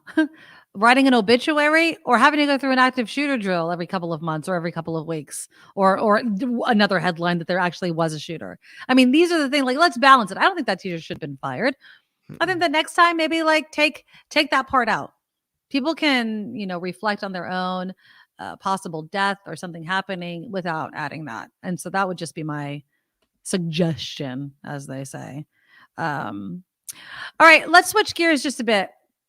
Let's squeeze this in before we go to Kim's news, because on one hand, when I see headlines like this, I go, thank God I live in California. And then I see headlines like this and I go, shoot, will it matter at some point that I live in California? So last week, of course, a federal judge in Texas suspended the FDA's approval of mifepristone, which is a drug used in medication abortion. Now, that could lead to it being inaccessible across the country, no matter if you live in a state like California or a state like Texas. Now, there's two competing rulings. A federal judge in Washington state issued what appeared to be a competing ruling prohibiting the FDA from pulling the drug. Now, this drug's been around for more than 2 decades. All right. So obviously, because we have these competing rulings, many people are thinking that this is going to be fast tracked to the U.S. Supreme Court to make a decision on it. Of course, this is a conservative court. So today, Governor Newsom announced that California has secured an emergency stockpile of up to 2 million pills of misoprostol, which is a medication abortion pill that was recently blocked by a federal judge. The state has also shared the negotiated terms of its purchase agreement to help other states get the pill. According to Governor Newsom's office, pharmacies facing shortages can go to this website, abortion.ca.gov, and you can find out how to access the stockpile. I know parents that are stockpiling the drug just in case. This is becoming more and more less of a United States and more of a divided states where this whole argument of states' rights, which is how Republicans try to sell abortion bans to us. Oh, it's not going to be a nationwide ban, but we in Texas should be able to decide our own laws. And if we don't support abortion, blah, blah, blah. And what Democrats and others were saying about how they're not going to stop there is increasingly becoming true with stuff like this, right? And a federal agency should not, I agree, because some people are saying ignore it. Let me actually play you that soundbite. This is a Democratic, this is who was this? Hold on one second. Let me just get her name real quickly because I don't want to, Nancy Mace. She's a Republican. She was on with CNN's Caitlin Collins because a lot of people are saying just ignore this. And you would think that it was a Democrat that would be saying just ignore it, but it's not. This is an actual Republican talking about this. So this is the exchange, and that's about a minute or so long, between Caitlin Collins and a Republican who is taking issue with this decision by the Texas judge. Oh, here we go. Should be able to say that an FDA's determination about a drug is invalid?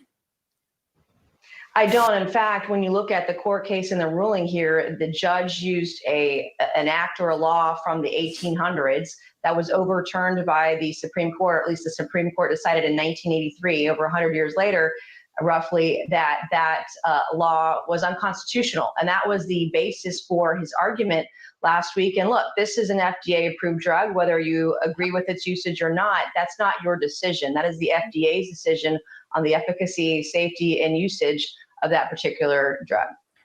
Do you agree here then with comments from people like your colleague Alexandria Ocasio-Cortez that the Biden administration should ignore this ruling, that the FDA should ignore this ruling?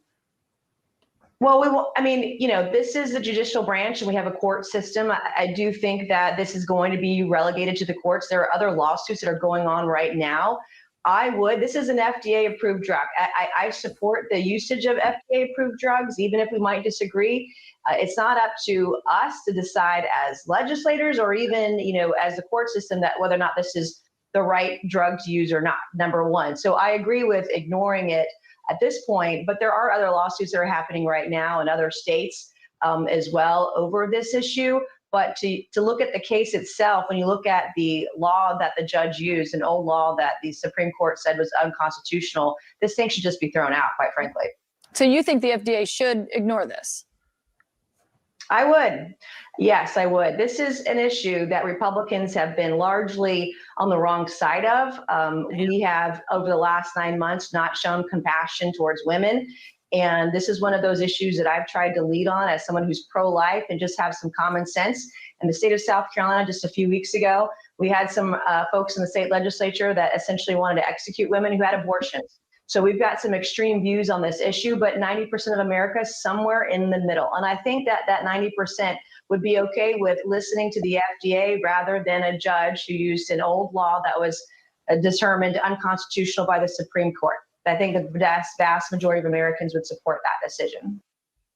Boom. And that's a Republican talking, people. Yeah. That is a Republican from South Carolina talking right there. So that gives me hope. And not a lot. Because, of course, hope doesn't get you anything when we are talking about a U.S. Supreme Court that could go a different way. A U.S. Supreme Court where the most recent people appointed said they wouldn't touch Roe, and they did.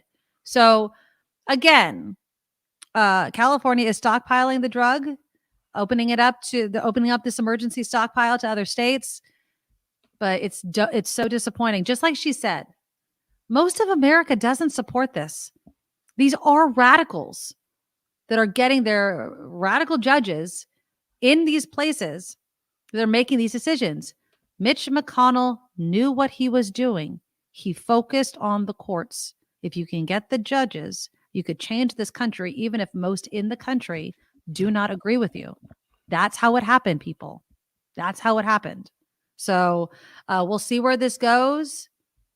I really think that if election after election keeps happening, where people are voting against lawmakers who are supporting these radical ideas, that possibly the GOP can stop moving so far to the right, because that's really what has to happen. Because if it doesn't, I don't want this to be true, but like Susan Rose, women will go back to self-abortion and risk dying. No one can stop abortion, only safe abortions. Women will always find a way regardless of the roadblocks. And somebody, I think, had posted, I don't know if it was in the comments or I'd seen it online. It's like the party that loves to ban things, right? They like to ban books, but they don't want to ban guns because bans don't work. They love to pick and choose the instances in which bans do and don't work. And it's nuts and it's scary to live. It really is. It's scary to live right now, but we've been through worse throughout history, and we will survive this hopefully as well. All right. Kim's going to do some headlines. We're not going to end it on such a down note, even though I am proud of Governor Newsom kind of getting that stockpile. When we come back, we're going to talk a bit about the lottery and ways to improve your odds, possibly. So that's all coming up after Kim's news. Now, from around the world to up your street, the Nikki Medoro Show presents News Czar Kim McAllister. And this report could be sponsored by you. If you would like to talk about sponsorship opportunities, please email us at thenikkimedoroshow@gmail.com. Turns out the Louisville bank shooting suspect was live streaming his rampage. That according to Louisville Police Chief Jacqueline Gwynn Villarroel. She added that one of the officers was shot in the head and needed emergency brain surgery. That 26-year-old officer had just graduated from the academy. The Justice Department is appealing a Texas judge's decision that would block access to the abortion pill mifepristone. Here's some sound from White House spokeswoman Karine A Jean-Pierre. medication that has been on the market for more than 20 years and is used safely in more than 60 countries, providing critical care for women. Again, White House spokeswoman Karine Jean-Pierre saying that the decision threatens critical care for women, undermines the FDA's authority to review and approve medications. The judge on Friday ordered the FDA to revoke its approval of the drug by the end of this week. A lawsuit argues the nearly 5-year approval process for that medication was rushed. There's a Chicago man who was filmed inside House Speaker Nancy Pelosi's office has now been convicted on charges related to the January 6th riots insurrection. Protesters are seeking a 6-year-long sentence for Kevin James Lyons for his conviction Friday on charges of assaulting a police officer and a news camera person. He could have faced more than 20 years behind bars. The charges stem from his entering the U.S. Capitol and then House Speaker Nancy Pelosi's office. Lyons was arrested a week after the riots and was the second Illinoisan arrested in connection with those protests. The FAA is calling for inspections of all Boeing 787 jets. Officials say there have been recurring problems with leaky bathroom faucets that regulators worry could then damage critical electronic equipment. Boeing notified the airlines about the issue in November. The aircraft manufacturer believes the issue is limited to certain Dreamliners, but now the FAA's proposed inspection would apply to all 787 jetliners in the United States. This seems kind of petty, but some Border Patrol agents are accused of destroying supplies left by volunteers that are meant to help migrants as they illegally cross the border. The volunteers are with Borderlands Relief Collective. They hike into steep rocks of the Otay Mountain to leave crates of water, canned food, and first aid supplies. Volunteer David Yu Greenblatt says this time someone dumped every bottle of water and Gatorade and dumped all of the food into the mud. Volunteers say they found 2 agents on the mountain and recorded their conversation, and that the agents are heard saying they destroyed it. Apple's first quarter PC shipments plunging by more than 40%. It's the steepest among the major computer companies, dealing with a glut of unsold inventory. That, according to Bloomberg, shipments of all PC makers fell in the quarter by 29% to just under 57 million units. More layoffs in the Bay Area. Salesforce cutting another 86 positions at its San Francisco headquarters. These cuts are coming at the end of May. All of the employees work at Salesforce Tower on Mission Street. In January, the company laid off 10% of its global staff. And San Jose Arena will continue to be known as SAP Center. The German software company re-upped its naming rights deal for another 5 additional years. Okay. So SAP Center, affectionately known as the Shark Tank by hockey fans, of course, home to the San Jose Sharks. Yeah, I don't mind the name SAP Center. Mm-hmm. It's all right.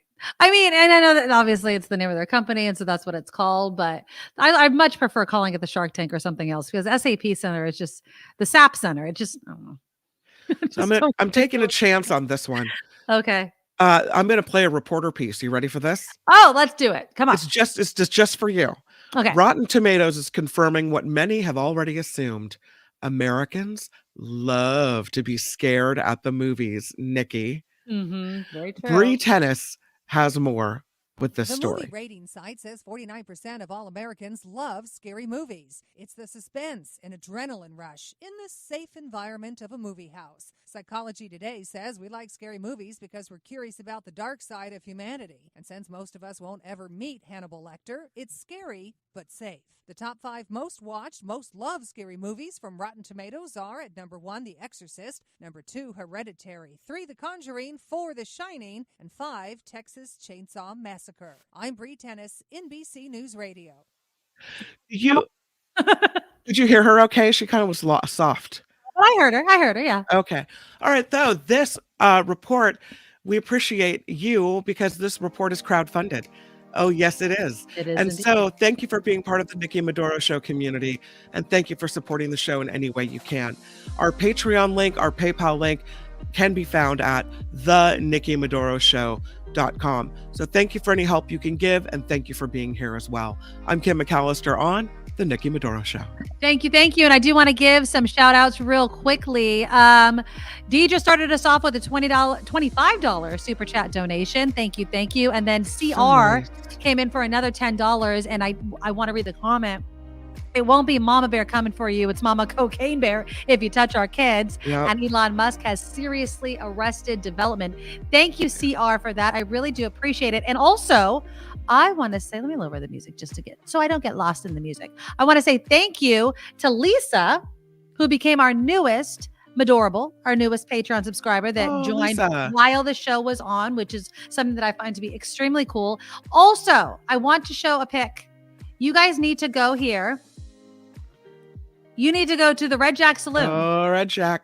Because they now have not only, my friend, and I don't have the picture of the sign yet, not only a Martini for the Mark Thompson Show, not only the Medoro Mule for the Nikki Medoro Show, but the Kimikaze for Kim McAllister that is on both shows. Nice. So you need to go to the Red Jack Saloon. It's in San Francisco. Big thanks to Lori above the bar. She's awesome. What's in the Kimikaze? Is it a shot? I'm assuming it's just like a kamikaze because you're not picky and you obviously don't drink that much. I'll drink that. I'm gonna go there and I'm gonna suck it down. So it's vodka. It's vodka, and I want to say like lemon juice. Hold on, let me look up the kamikaze shot. I believe it's vodka. Okay, vodka, triple sec, and lime juice. Okay, and it's a shooter, so it's a shot. But instead of a kamikaze, we're calling it a kimikaze. And Lori above the bar, who's at the Red Jack Saloon, she donates to our shows from people that go in and order those drinks. So it's awesome. She's so generous. She emailed us over the weekend. I still have to Love you, email Lori, back. above the bar. You're awesome. I love you so much, and it's awesome because she advertises the show, and those signs are up behind the bar. Yeah. And apparently they were busy over the holiday weekend, so that's always good news. So go see her. Go to the Red Jack Saloon. Go say hi to Lori because she's an awesome, awesome supporter of the show, as are all of you. And look, Eric, I'm going to say this. Do they have a virgin version of those? I don't drink. Eric, club soda and ginger beer on ice is bomb. It's what I've been drinking during the week when I don't want to drink alcohol, but I want my drink. And it doesn't taste exactly the same because, there's no booze in it. But club soda, ginger beer. And I would say if you fill up a normal pint glass with ice and do half to a little more than half of club soda and then top it with ginger beer, that's pretty much what I do with my boozy drink. It's good. It gives the club soda a bit of spice, not too much sugar. And so it's great. And Wes, thank you so much for the $5 super sticker as we were talking. And yeah, I guess if you wanted the kamikaze, it'd be triple second lime juice. I would just add club soda to it, in all honesty. Club soda is a great neutralizer. It gives a little fizz. It sounds like one that you maybe need to have more than one of. A kamikaze? Uh-huh. If you're out partying, you definitely do. I don't do shots. I might need to find a driver. I might have to have my husband drive me there to go. You might have to do that or just stay the night in the city. Yeah. Club soda and ginger beer. It's really good. I'm telling you, there's a reason why I like my drink so much. And I don't like regular mules. It's too much lime and ginger beer. The club soda is what makes it, people. I'm telling you. The Lady Beatrice, she gave me my own. It's kamikaze. Yeah, the kamikaze is it. That's what it is. It is Kim's drink. A Kim julep. That's cute. But kamikaze, Lori above the bar did it. And I love it. I love it. I love it. I love it. So, just support those that support us. We really do appreciate it. A virgin martini would be weird. Yeah. What would it be? Just a vermouth and some olives? I don't know. A show from the Red Jack. If we were still part of a radio station that had all the equipment to do something like that, right? I don't think a bar. And all that. I guess I'm kind of talking out of place. We could pull it off. If she has a table, we could do it. No, it's the connection that would have to be strong. Oh, that's the. I could broadcast anywhere I want to. Yeah. But just having it wouldn't be. If we just had a conversation, perhaps I wouldn't be able to have all the elements because that takes bandwidth. But these are all put them on the want list. You know what I mean? Put them on the want list. Because you need money. Speaking of money, maybe we should just win the lottery with these tips and tricks from people that have won the lottery. So did you hear about this Virginia man? He bought 20. This is kind of clever. 20 identical lottery tickets. He bought lottery tickets all with the same number. Like all at the same time or scattered out over different lottery games? So he decided to play the 4-digit combination. I'm trying to figure out which game it was. He played 4 numbers. He paid the lucky 4. That's the name of the game. Okay. So he chose 2527 and it hit. And so each of the tickets won the $5,000 top prize. And then apparently he got a total prize of $100,000. I don't know how that. Oh, because he bought 20 of them. He bought 20 tickets with the same numbers. So he won $100,000. So if he would have just played 1, he would have gotten $5,000. But since you got 20 tickets with the same 4 numbers, you got $100,000. Oh, that's kind of genius. Yeah. I don't know if I would necessarily. I've never played that game. The Lucky Pick 4. I've never played that. No. So, $100,000 is nothing to sneeze at. I'd take it. I'd take it. Well, so you have to figure that at least half of it is going to taxes and fees. So by the time you walk out of there, you get what, 50 grand, 40 grand, right? After taxes. That's still, it's more than you had before. I would definitely take it. Mm-hmm. You could do the Daily 3 in California. I've never done the Daily 3, Ms. Organic. No. Absolutely not. Then there's another thing that you could possibly use to get an edge on the lottery. And it's the thing that's been in the news a lot, Chat GPT. Now, this happened in Thailand. This guy recently went viral after sharing details on TikTok of how he used the AI chatbot developed by OpenAI to generate numbers that he in turn used to play the lottery and win. His strategy includes inputting some hypothetical questions as well as some prior winning numbers as a question on Chat GPT. Now, the winning numbers for this particular draw were 57, 27, 29, and 99. And this guy won $2,000 in Thai baht, which is about $60 in US dollars. It wasn't large, but it did show that this could be a strategy to win the lottery. Now, I'm going to add this caveat. The Chat GPT did tell the guy, don't get too obsessed with using this method, saying that winning the lottery was a matter of luck, and also suggested he go out and get some exercise, which I love. It's like the Chat GPT is like, you know what, loser? Get off this. Go get some sunshine and don't think that you're going to break the system. I think that's what they do in Hawaii. They go to the beach and they have a really good time. And don't waste your money on it. And don't waste their money on it. Yeah. Yeah. Karen says, I missed the lottery. None in Hawaii or any other gambling. Interesting. Is there a reason behind that? Was this like voted on? We don't want any sort of lottery at all. Do they not allow online betting at all? Like, can people in Hawaii online bet and win money? Illegally. Would it be illegal? Yeah. It's not legal in California either. So, but I know people that do it though. Yeah. You do it and you break the law when you do it. It's not legal here, but you do it anyway. Interesting. I mean you why don't they find not these people? Yeah, you, not me. I don't do any of that. But no, I know people that get away with it. But then how do they get paid? Because it would have to go through some sort of payment system. So I would imagine that it works this way: that you sign up for one of these. I don't know what are the gambling websites. Right. Pick one. You sign up for the website, and when you do it, you put your bank information or your credit card information or your PayPal information or whatever it is. And so when you lose, they suck the money out of your account. Mm-hmm. And when you win, they put money in. But what I'm saying is, like, when you take that money out of your bank or your PayPal, wouldn't they know that, oh, well, you're in California, you're not allowed to get this money? I don't know. I'm going to have to brush up on this. If they're monitoring it or paying attention, or if the winnings were big well, enough. If they're not, then why have any laws? Like, you see what I'm saying? Like, then it is legal. If you're not That's what I was saying. When everyone was upset, like, oh, KGO changed to sports betting, but haven't they seen the polls that the sports betting measures are going down to defeat? And I thought to myself, they don't care. I mean, they don't care. They probably would think, oh, that would be nice if the sports betting measures won, but they don't care because they know that everyone's gambling on sports anyway, regardless of whether it's legal or not. So no. Because I know personally people that have been online gambling for years. Yeah. For It doesn't matter whether it's years. legal. People do it. Yeah. Right. And but of course, many of the people that I'm talking about, I'm just thinking to myself, they never actually fully take out the money. They just rebet with that money. So it's just kind of a game that they play, which on one hand, okay, no harm, no foul, except for the money that you actually put into it initially. But if you are breaking the law, I'm just wondering when Johnny Law is going to come down and throw the book at you. Yeah, or just make it legal. It seems really stupid.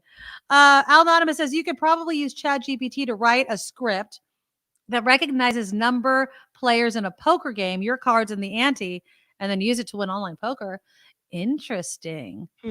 Eric's totally correct. I vastly improved my odds of not winning the lottery by never buying a ticket. Yeah, it's like I won $20 by not spending $20 on the Mega Millions. Eric's You know right. what I mean? But you know, Eric, I fun stand by. If you never play, you never have the chance.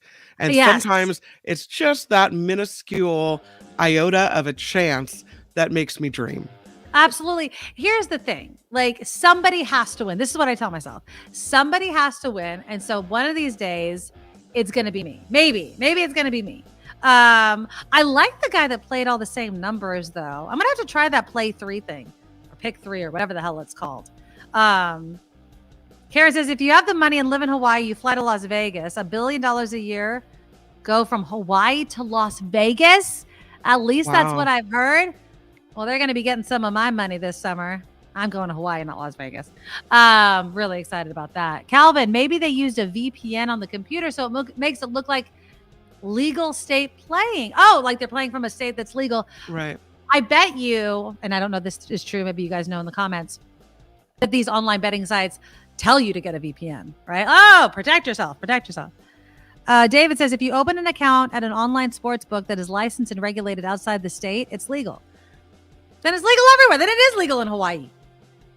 Wes says, I think PayPal is strict, but there are other apps like Venmo, Cash App, refillable Visa cards, etc. Seems like a lot of work to just give somebody else your money, because most of the time they're losing more than they're winning. Yeah. That's what I would think. All right, we didn't get to a bunch of things. There's a guy that spent, speaking of money, there's a guy that spent $14,000 on a fake ab surgery. How far would you go to look chiseled? There's a lot of stories surrounding. Are you saying this guy did surgery to give himself a six-pack? Yeah, but it's not like, he worked for the six-pack. He just did the surgery to give himself a literal six-pack. I don't know how long it's going to last by doing it. But there's been this whole trend, whether it's Ozempic, the shots that people are taking. There's all these health stories coming out of people trying to look a certain way in our society.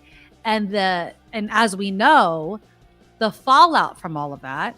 Tomorrow, I will tell you the 15 worst places to buy a home if you ever hope to make some money on said home. I didn't get to this story, so we'll talk about it tomorrow. Do you want to go back to the days of waiting in very long lines to get tickets to the hottest concert in town? It happened over the weekend, and there was a writer that went through the process. Is it easier to do that, or is it not feasible for everyone, and does that make it not fair? All right, before we end the show, please click that thumbs up button. We really appreciate it. The super chat is live, whether you watch this right now live or on replay. Just click the $sign. Again, to buy merchandise, to donate to the show, to become a Medorable like Lisa, our newest Medorable who joined during the show, go to theNikkiMedoroShow.com. Click on the Patreon link. You can donate any amount you want to. We really do appreciate it. It goes into our pockets. It helps us continue doing the show. And until tomorrow, bye-bye. Nikki, you're all so awesome. You're proud, like a beautiful blossom. You're also the best. I really can't rest. You're all so awesome. Wow.